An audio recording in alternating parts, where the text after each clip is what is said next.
¿Qué pasa cuando un influencer que se creía intocable despierta al monstruo equivocado? Un joven rodeado de lujos, fama y arrogancia, que pensó que podía golpear, humillar y escapar, terminó enfrentando no solo a la justicia, sino a algo aún más aterrador, un cártel con memoria y sed de venganza. Esta historia no trata de escándalos comunes ni de una caída mediática. Es la crónica de una transformación brutal, de estrella digital a presa marcada. Dentro de los muros del penal de Barrientos, la fama no sirve. Y Fofo Márquez lo aprendió cuando los golpes dejaron de ser virtuales y las amenazas llegaron desde rincones que ni el dinero puede comprar. Lo que parecía una simple polémica se convirtió en una sentencia. Y lo que parecía una condena, en una pesadilla de la que no puede despertar. Quédate hasta el final, porque lo que estás a punto de ver no solo sacude, perturba. El declive del influencer intocable. ¿Puede alguien vivir tanto tiempo en una burbuja de privilegios que termine creyendo que las reglas no aplican para él? Fofo Márquez parecía ser la encarnación perfecta de esa idea. Un joven criado entre lujos heredados que jamás conoció el significado de la palabra límite y que convirtió su vida en una exhibición constante de excesos. Su fama no surgió del talento ni del esfuerzo, sino del morbo. Gente que lo seguía no por admiración genuina, sino por la fascinación de observar a un millonario joven y desinhibido comportarse como si el mundo fuera su patio de juegos privado. Y él, por supuesto, se lo creía todo. En cada publicación, en cada video, la narrativa era clara. Él podía hacer lo que quisiera, cuando quisiera y con quien quisiera. Cerraba avenidas, se reía de la autoridad, presumía autos, relojes y mujeres como si fueran trofeos de caza. Fofo no solo mostraba el lujo, lo convertía en un desafío. Su sonrisa frente a la cámara siempre llevaba implícito un mensaje. Mírame, porque tú no puedes ser como yo. Pero lo que muchos ignoraban, y que él mismo parecía no entender, era que esa vida de impunidad tenía fecha de caducidad. Detrás de los likes y las vistas, había una desconexión profunda con la realidad. No era solo un niño rico, era un joven que jamás había enfrentado una consecuencia real. Y como ocurre con todos los que viven sin barreras, tarde o temprano, iba a estrellarse. El quiebre no llegó con una caída aparatosa, sino con un acto que él creyó insignificante. Un instante de violencia irracional que lo cambiaría todo. Ese fue el punto exacto donde el personaje de redes se quebró, dejando al descubierto al ser humano detrás de la pantalla. Impulsivo, agresivo y profundamente convencido de su propia superioridad. La caída de Fofo Márquez no fue accidental. Fue la consecuencia inevitable de años creyéndose invulnerable. Y cuando el mundo finalmente dijo «basta», no hubo influencer, dinero ni apellido que pudiera salvarlo. Solo entonces comenzó su verdadero descenso. La agresión a Edith N. y su viralización. A veces todo cambia en cuestión de segundos. Un momento común y corriente puede transformarse en el detonante de una tormenta imparable. Para Fofo Márquez, ese momento llegó una tarde cualquiera en un estacionamiento de Naucalpan, cuando su espejo lateral fue rozado accidentalmente por el auto de una mujer. Edith N., de 52 años, no tenía idea de quién era él, ni mucho menos que su vida y la de Fofo se cruzarían de forma tan violenta y pública. Lo que para cualquier persona hubiera sido un incidente menor, tal vez resuelto con una disculpa y un seguro, para Fofo fue una ofensa imperdonable. Perdió el control. Lo que ocurrió después fue tan brutal como absurdo. Golpes, insultos, patadas. La víctima quedó tendida en el suelo, ensangrentada, mientras algunos testigos grababan con sus teléfonos lo que estaba ocurriendo. Y aunque en ese instante Fofo parecía actuar con total impunidad, como si una cámara más no hiciera la diferencia, ese video iba a ser el principio del fin. Porque esta vez, las redes sociales no lo convirtieron en ídolo, sino en enemigo público. El video se propagó con velocidad incontrolable. Las imágenes hablaban por sí solas. Una figura reconocida en redes golpeando con saña a una mujer indefensa. El rostro de Fofo, conocido por millones, se convirtió en símbolo de arrogancia, violencia y privilegio. Los comentarios exigían justicia, Las publicaciones se multiplicaban y la presión crecía con cada hora que pasaba. Ya no era un chisme más, era una indignación colectiva. La pregunta no era si sería castigado, sino cuándo y cómo. Y lo más impactante fue que, por primera vez, la conversación no giraba en torno a su dinero o sus lujos, sino a su falta de humanidad. El personaje frívolo y ostentoso que tantos habían consumido con morbo ahora quedaba expuesto como alguien peligroso, alguien que debía enfrentar consecuencias. Lo que había comenzado como un simple roce terminó convirtiéndose en la chispa que encendió una furia social imparable. En cuestión de días, Fofo dejó de ser viral por sus excentricidades y pasó a serlo por su violencia. Y esa es una fama que no se borra fácilmente. Negación y fuga a la playa. ¿Qué hace alguien cuando sabe que el mundo entero lo está señalando? Algunos enfrentan las consecuencias. Otros simplemente huyen. Fofo Márquez eligió lo segundo. En lugar de mostrar arrepentimiento, de emitir una disculpa pública o siquiera un gesto de humanidad hacia la víctima, hizo las maletas y se fue de vacaciones con su novia. Su destino no fue una sala de audiencias ni una comisaría, sino la playa, un escape dorado, lleno de selfies y sonrisas, como si absolutamente nada hubiera ocurrido. El problema no fue solo la agresión, fue lo que vino después. Mientras la mujer agredida se recuperaba física y emocionalmente del ataque, Fofo brindaba con mojitos, posaba bajo el sol y compartía en redes lo bien que la estaba pasando. Esa actitud desafiante, casi burlona, fue una bofetada para quienes pedían justicia. Las publicaciones no solo eran inapropiadas, eran una provocación. Cada foto en la arena, cada historia con música, era una confirmación de que él seguía creyéndose por encima de todos. La reacción fue inmediata. Las redes, que ya estaban encendidas por el video de la agresión, ahora ardían de furia ante su desprecio. Usuarios, figuras públicas y medios de comunicación condenaron su actitud con dureza. Nadie podía entender cómo, en medio de una investigación por violencia, un personaje con tal nivel de visibilidad decidía exhibirse vacacionando como si el escándalo no fuera con él. Pero lo que para muchos era incomprensible, para Fofo era simplemente rutina. Durante años, había hecho lo que quería sin enfrentar consecuencias. ¿Por qué esta vez sería diferente? Sin embargo, lo que no entendía es que esta vez sí era diferente. Esta vez el país entero estaba mirando. Esta vez había una víctima visible. Esta vez había pruebas. Y sobre todo, esta vez había un cansancio generalizado hacia los intocables. Su fuga a la playa no solo no lo salvó, sino que lo hundió más. Porque no hay nada que enfurezca más a una sociedad herida que ver al agresor disfrutar del paraíso. Fofo no lo sabía todavía, pero ese viaje sería el último en libertad durante mucho tiempo. El mar, el sol y el lujo ya no podrían protegerlo de lo que se avecinaba. La presión mediática y la orden de aprehensión. Hay momentos en que la opinión pública deja de ser solo ruido y se convierte en fuerza imparable. Eso fue exactamente lo que ocurrió con el caso de Fofo Márquez. La indignación ya no era solo digital, se filtró en los medios tradicionales, en los noticieros, en las sobremesas familiares. La imagen del influencer golpeador había tocado una fibra muy sensible en una sociedad harta de ver cómo los poderosos escapan del castigo. Esta vez, la gente no estaba dispuesta a que el escándalo terminara con una disculpa tibia o una multa simbólica. Esta vez, se exigía justicia con todas las letras.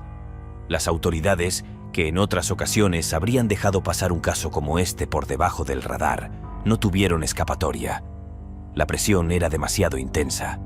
Las cámaras estaban encendidas, los micrófonos atentos y la ciudadanía en pie de denuncia. La Fiscalía del Estado de México no tardó en girar una orden de aprehensión. El nombre completo de Fofo apareció en documentos oficiales, no como influencer, sino como presunto agresor de una mujer. Ya no era una figura mediática intocable, era un prófugo en potencia. Lo más irónico es que él seguía sin creerlo. Desde su burbuja aún pensaba que podía manejar la situación. Seguía publicando con arrogancia, como si la justicia fuera un mito que solo alcanza a los demás. No comprendía que había cruzado un umbral del que no se regresa. En sus historias seguía bromeando, gastando dinero, rodeado de gente que lo celebraba, como si todo fuera una simple polémica pasajera. Pero afuera, la maquinaria legal ya estaba en movimiento. Lo que antes parecía imposible, ahora era inminente. La figura sonriente de redes sociales se transformó en un objetivo legal. Fofo ignoraba que cada minuto de libertad era un hilo que se deshacía con rapidez. Porque cuando la sociedad presiona, el sistema actúa, aunque sea por reflejo. Y esta vez, la justicia tenía nombre, rostro y una causa imposible de ignorar. Lo que empezó como una publicación más, terminó como un caso ejemplar. Fofo todavía no lo entendía, pero su tiempo de escapar había terminado. La cuenta regresiva había comenzado y la justicia, por fin, se acercaba con pasos firmes. La detención oficial de Fofo Márquez. El 4 de abril del año 2024 no fue un día más. Mientras muchos despertaban para seguir sus rutinas, Fofo Márquez se encontraba en el ojo del huracán. Aún aferrado a la idea de que nada podía tocarlo, no imaginaba que en cuestión de horas su libertad sería historia. Fue en Naucalpan, el mismo municipio donde días antes había ocurrido la agresión, que agentes de la Policía de Investigación ejecutaron la orden de aprehensión. Sin cámaras, sin filtros, sin la posibilidad de controlar la narrativa, Fofo se convirtió oficialmente en un detenido. La imagen que tanto cuidó durante años, aquella del joven millonario, arrogante y sonriente, se desmoronó en un instante. Al ser esposado, ya no hubo poses ni frases provocadoras. Solo el silencio del que comprende, demasiado tarde, que todo terminó. El camino hacia el penal de Barrientos fue largo, no por la distancia, sino por el peso simbólico del trayecto. Era el paso de un mundo a otro, de los lujos y la fama, al encierro y el anonimato. Cuando cruzó las puertas del penal, dejó atrás más que su libertad. También dejó su estatus, su poder aparente, su nombre convertido en marca. Ya no era Fofo el influencer, sino solo otro reo más con una carpeta abierta por violencia. Lo que para él era una injusticia, para la sociedad era apenas una pizca de justicia restaurada. Y eso lo cambió todo. Los primeros minutos dentro fueron un choque brutal. Desde la ropa institucional que reemplazó sus atuendos de diseñador, hasta el trato distante de los custodios que no se dejaron impresionar por su fama, todo indicaba que su nueva vida había comenzado. Y no sería nada parecida a la que conocía. La prisión no entiende de seguidores, no respeta cuentas verificadas. Allí, los lujos son inútiles y los apellidos no compran privilegios. El penal de Barrientos, con sus muros fríos y reglas duras, le dio la bienvenida sin ceremonia, pero con absoluta claridad. Fofo Márquez, el que se creía inmune, ya no era especial. Ahora era solo uno más. Y en ese momento, por primera vez en su vida, supo lo que significaba estar verdaderamente solo. El recibimiento hostil en prisión. El primer paso dentro de una prisión no es físico, es psicológico. Y para alguien como Fofo Márquez, acostumbrado a caminar por alfombras de privilegio, fue como pisar un suelo que nunca había imaginado. Desde el instante en que cruzó los barrotes del penal de Barrientos, supo que no estaba entrando a un lugar que lo reconociera. Nadie lo esperaba con respeto ni con curiosidad. Su nombre, tan celebrado en redes, no tenía ningún peso allí. Lo que sí tenía peso, y mucho, era su reputación de niño rico y arrogante. Los internos no tardaron en reconocerlo. Algunos lo habían visto en videos presumiendo relojes, autos y fiestas desbordadas de dinero. Para ellos, Fofo no era una celebridad, era una provocación viviente. Representaba todo lo que no tenían, todo lo que les fue negado. Y ahora lo tenían frente a frente, vulnerable, sin escoltas, sin teléfonos, sin una pantalla donde esconderse. Apenas lo vieron, comenzaron las primeras pruebas. No hubo palabras dulces ni protocolos amistosos. Lo despojaron de su ropa de diseñador, no como parte del reglamento, sino como un acto simbólico. Le quitaron lo que lo hacía sentir superior. Lo golpearon, no para lastimarlo físicamente en extremo, sino para marcarle una nueva jerarquía. Aquí, quien alguna vez fue rey ahora debía agachar la cabeza. En cuestión de minutos, Fofo entendió que ya no controlaba nada. Los custodios, lejos de intervenir, observaban desde lejos. No era su trabajo proteger egos heridos. En el ecosistema carcelario, los privilegios adquiridos no significan nada. Cada quien debe ganarse su lugar. Y él, acostumbrado a ser servido y celebrado, no sabía cómo sobrevivir en un entorno donde el respeto no se compra, se impone. La humillación fue total. Las miradas, los empujones, las amenazas veladas, todo era parte de una bienvenida diseñada para quebrarlo. Nadie lo conocía realmente, pero todos sentían que sabían suficiente como para rechazarlo. En ese ambiente hostil, Fofo comenzó a experimentar un tipo de miedo que jamás había sentido. El miedo de saber que ya no tiene control, de entender que está atrapado en un lugar donde su antigua vida ya no vale absolutamente nada. El sistema de extorsión carcelario. En prisión, cada reo representa una historia distinta, pero algunos destacan por algo más peligroso que sus delitos: el dinero. Fofo Márquez no tardó en descubrir que, dentro de los muros del penal de Barrientos, su fama no lo hacía intocable, sino rentable. Si afuera había ostentado con descaro sus millones, adentro eso se traducía en un blanco perfecto. Su apellido, sus redes, sus lujos, todo gritaba extorsión, y los oídos que escucharon ese grito no tardaron en actuar.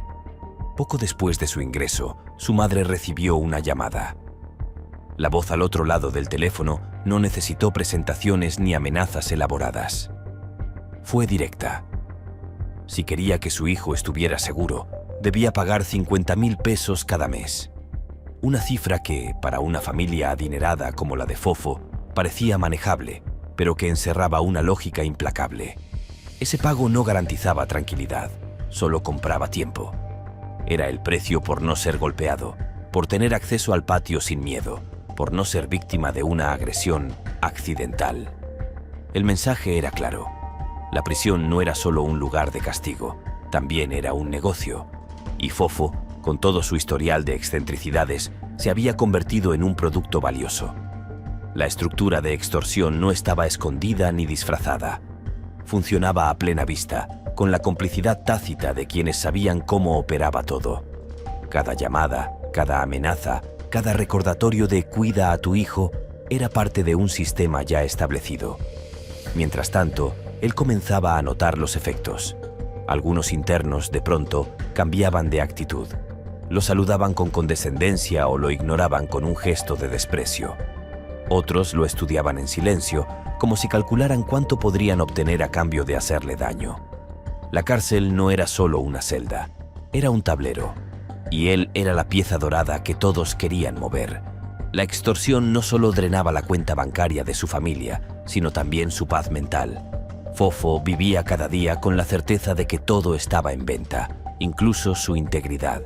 Descubrió que, en ese universo, ser rico no era una ventaja. Era una condena adicional que no aparecía en ningún expediente legal, pero que todos conocían de memoria. La arrogancia como enemigo interno. Si algo quedó claro desde el primer día que Fofo Márquez puso un pie en prisión, fue que su peor enemigo no eran los demás reclusos, ni siquiera el sistema, sino él mismo. Estaba tan acostumbrado a ser el centro de atención, a imponer su presencia con gestos, ropa y lenguaje, que no supo cómo adaptarse a un entorno donde eso no solo no era valorado, sino que resultaba provocador. No comprendió que en la cárcel no se premia la altivez, se castiga. Su actitud, la misma que le había generado millones de vistas en redes, ahora lo convertía en un blanco constante de tensiones y conflictos. Y es que, a diferencia de otros internos que llegan cabizbajos, buscando pasar desapercibidos, Fofo seguía caminando como si aún estuviera en una alfombra roja invisible. Sostenía la mirada, no bajaba la voz, lanzaba comentarios irónicos creyendo que eso lo hacía fuerte. Pero lo que proyectaba no era poder, sino arrogancia. Una arrogancia que no tenía cabida en ese entorno.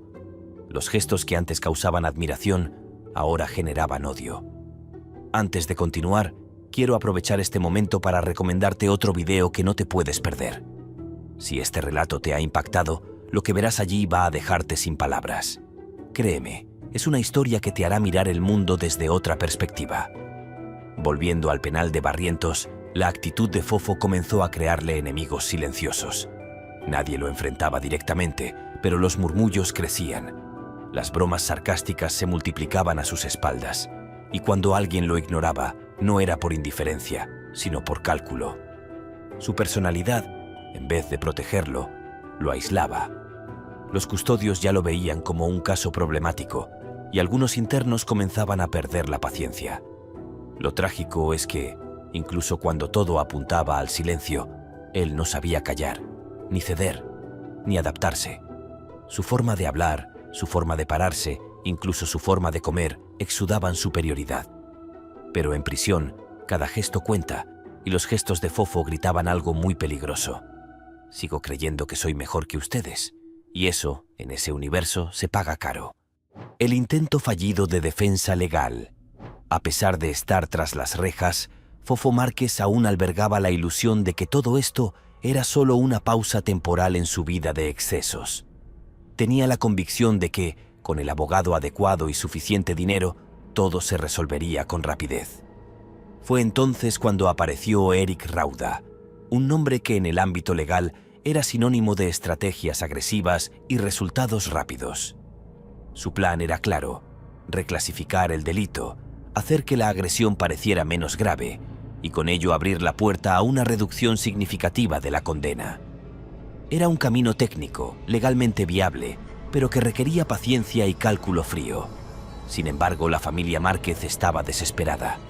Cada semana que pasaba, Fofo se deterioraba emocionalmente. Las llamadas desde el penal, las súplicas para que lo sacaran de ahí, hacían que sus padres y hermanos perdieran la objetividad.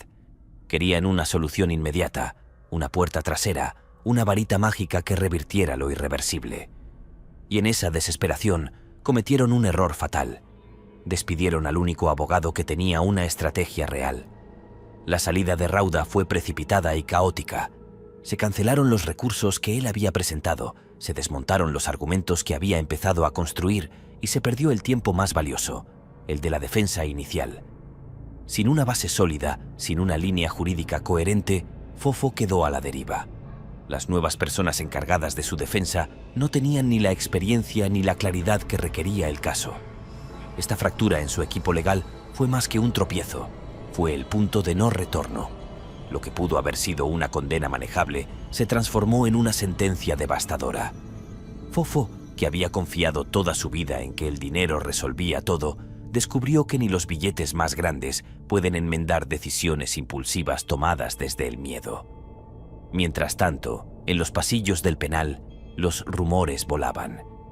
Decían que lo habían dejado solo, que ni su familia confiaba ya en salvarlo.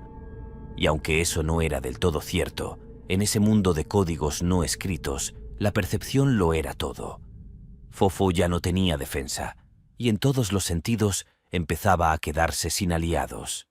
El ridículo mediático de su hermano. Cuando todo parecía no poder ir peor para Fofo Márquez, un nuevo golpe llegó, esta vez desde su propia familia. En un intento torpe por limpiar su imagen, su hermano mayor decidió alzar la voz públicamente. En lugar de mantener un perfil bajo o asesorarse con expertos, tomó su celular, grabó un video y lo subió a redes.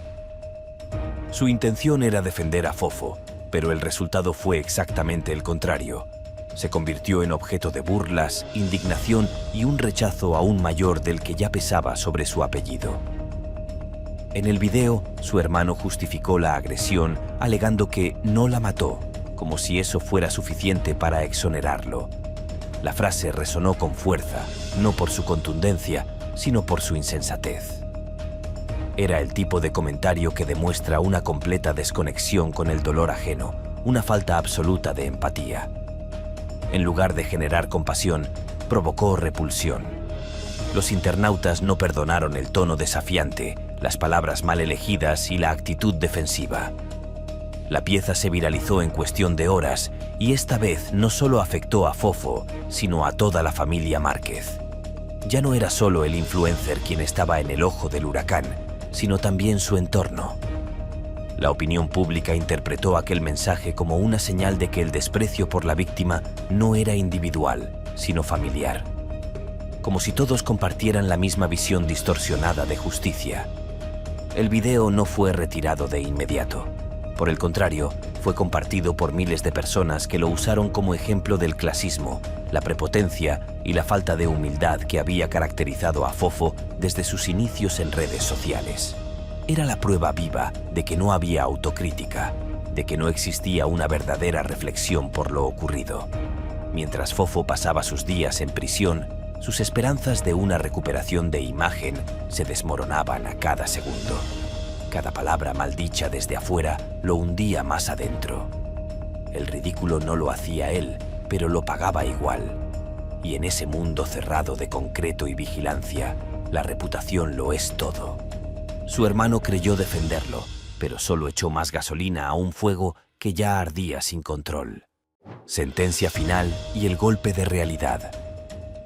Nada se compara con el momento en que un juez dicta una condena definitiva. No importa cuánto dinero tengas, cuántos seguidores acumulaste ni cuántas veces hayas escapado del castigo. Cuando la sentencia se pronuncia, el mundo se detiene.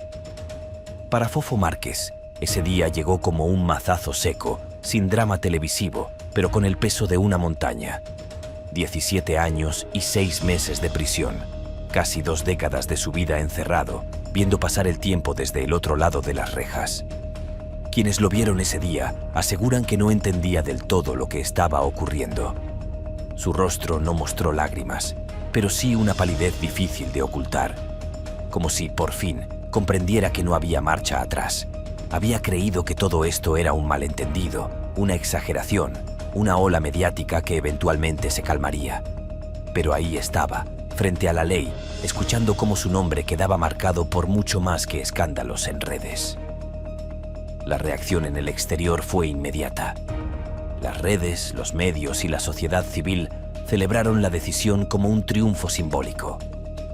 No se trataba solo de castigar a un agresor, sino de demostrar que, por una vez, el sistema judicial mexicano podía actuar con firmeza, incluso contra los hijos del privilegio. Para muchos, la sentencia fue un mensaje directo. El dinero ya no garantiza impunidad. Dentro del penal, la noticia se esparció con rapidez. Algunos internos celebraron en silencio. Otros vieron en Fofo a un rival vencido, alguien cuya arrogancia había sido oficialmente sepultada por la ley.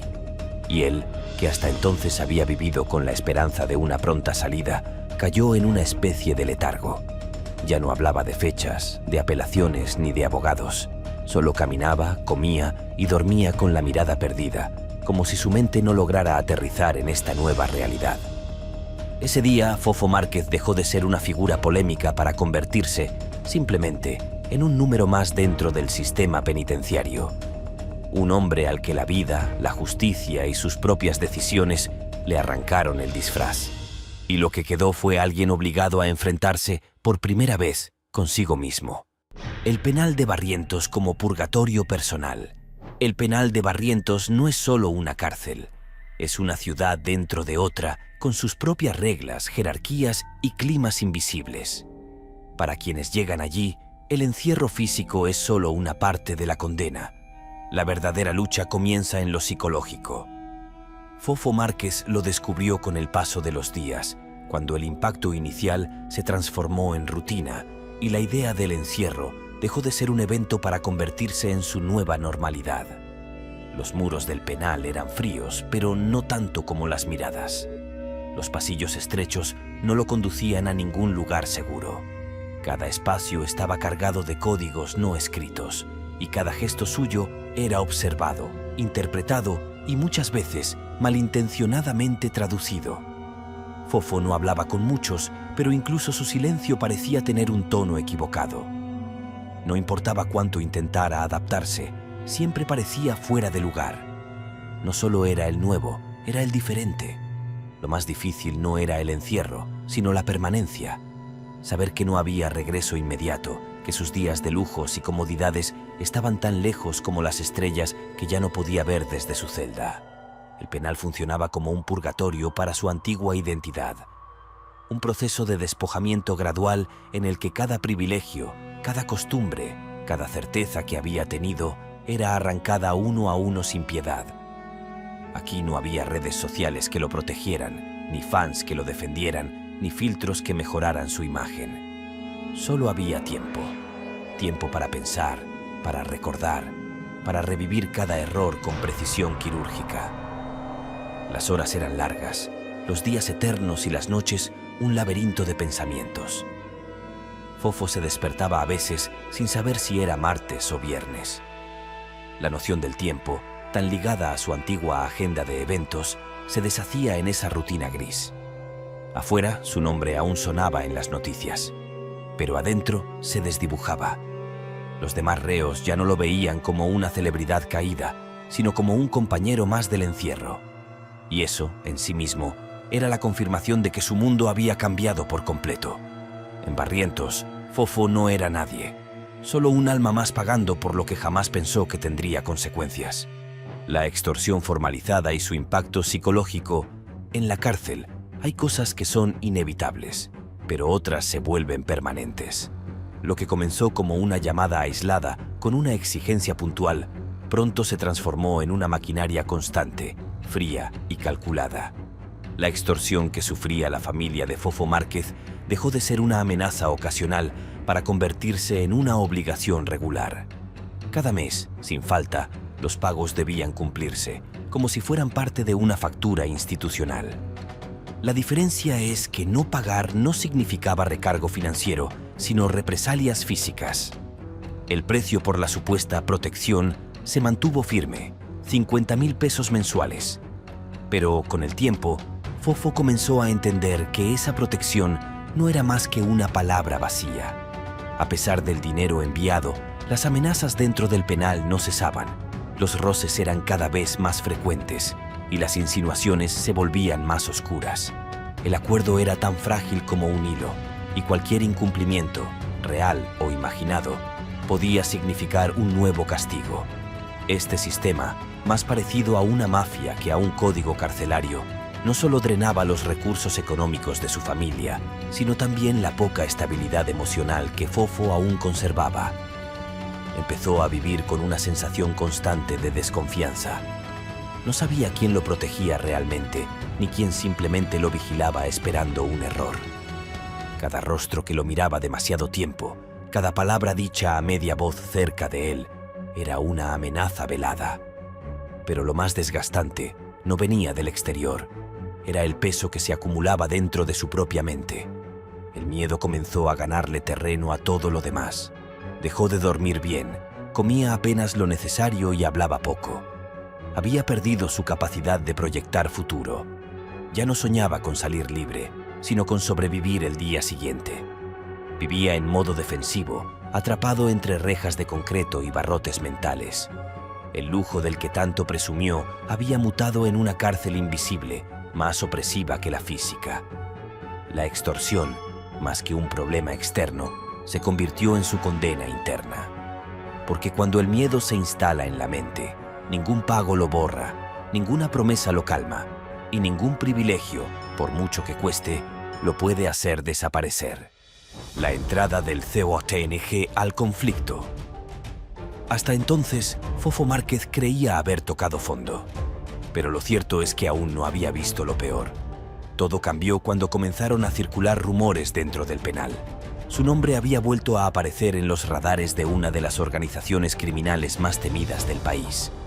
El Cártel Jalisco Nueva Generación, conocido por sus mensajes implacables y acciones fulminantes, tenía una vieja cuenta pendiente con él, una deuda no olvidada.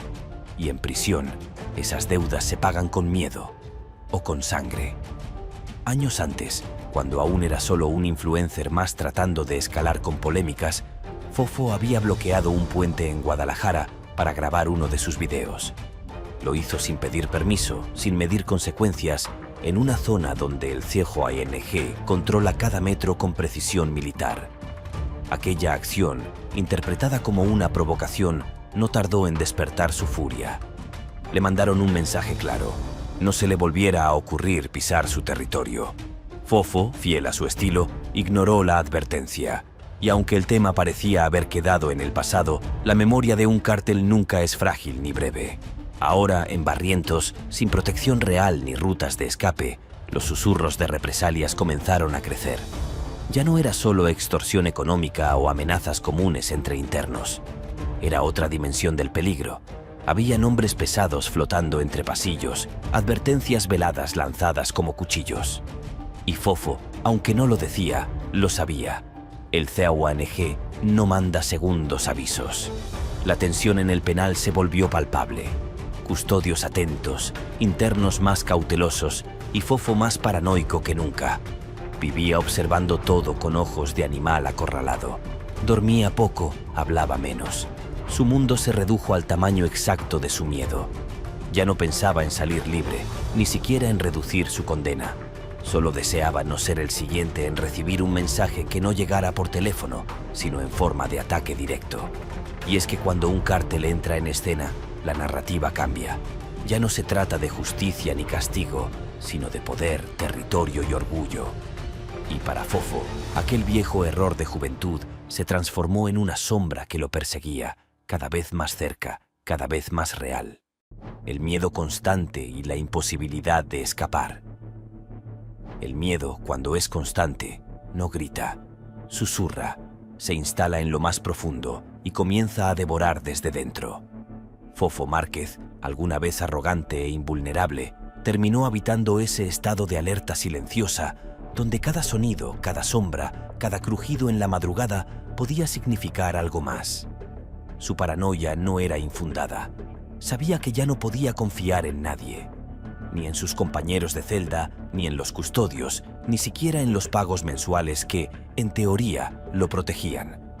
Porque cuando un enemigo como el CANG te pone en la mira, no hay suma que compre el perdón. Cada día que pasaba era una batalla psicológica. Fofo ya no hablaba de fechas, de abogados, ni de apelaciones. Solo preguntaba una y otra vez si alguien había escuchado algo nuevo, si se hablaba de él en los pasillos, si lo seguían observando. Caminaba más rápido que antes, evitaba el contacto visual prolongado y apenas probaba bocado. El penal se volvió una jaula doble, de concreto y de terror. Su rostro, que antes desbordaba superioridad, ahora era el de un hombre quebrado por dentro. Lo más cruel era la certeza de que no había salida. Ni el dinero, ni la fama pasada, ni los intentos de su familia podían sacarlo de allí. Sabía que no podría esconderse para siempre. Y lo peor, había demasiadas personas interesadas en verlo caer, no por justicia, sino por venganza. Una venganza que no llegaría con una notificación, sino como un acto repentino, inevitable y fulminante. Ya no era influencer, ni millonario, ni una figura aspiracional. Era solo un nombre marcado, un símbolo de lo que ocurre cuando se desafía al sistema, legal y criminal, creyéndose inmortal. Fofo dormía con un ojo abierto, vivía sin confianza y respiraba con dificultad. Ya no temía por su reputación, sino por su vida. Y así, entre paredes que no perdonan y ecos que susurran su nombre con desprecio, Fofo Márquez enfrentó su verdadera condena. No la que dictó un juez, sino aquella que se construyó ladrillo a ladrillo en su mente. La de saber que no hay puerta de salida cuando el enemigo no olvida y cuando tú ya no tienes a dónde correr.